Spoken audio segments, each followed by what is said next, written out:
danon sangkat di kulangan nag-agi sa nari-sari nga dalan.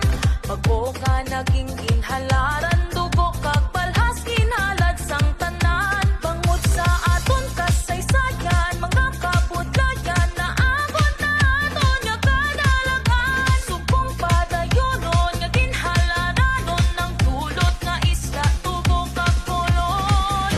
Aton halaran, viva Señor San Roque. Ang ginhalaran, nuestro patrono socorre. Ang istorya sang aton banwa, sa diin kilala sa tatlo ka pangabuhian. Magsinggit kag palakpakan, tatak ginhalaran. Pagkaon kami nagkapalaw sa lawod sang baybay sa tagsa kaadlaw. Pagabot sang hulgutero sa pala-pala, sari-sari ang isda sa kada bandyera. Tidlak sa madlaw sa pagkuktaw, ginbati sa garap kag sundang pang-ani.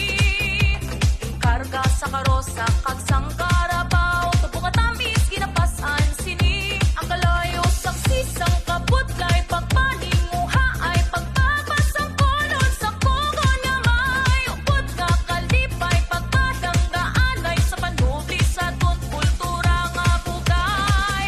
Aton halaran, viva Señor San Roque. Ang ginhalaran, nuestro patrono socorre. Ang istorya sang aton banwa, sa diin kilala sa tatlo ka pangabuhian. Magsinggit kag palakpakan, tatak ginhalaran. Sa umaman o paypayon isa amon tagipusoon, kadi kamo aton nga sa ulubon. Dalit na dasig na ang bit na upod kita sa pagsaulog sang aton nga fiesta. Kalipay nga diri mo lang mapatsyagan, hindi mo mapunggan, hindi mo matupungan. Te ofrecemos ton, te ofrecemos canto, a San Roque fiel te damos tanto. Aton halaran, viva Señor San Roque. Ang ginhalaran, nuestro patrono socorre. Ang istorya sang aton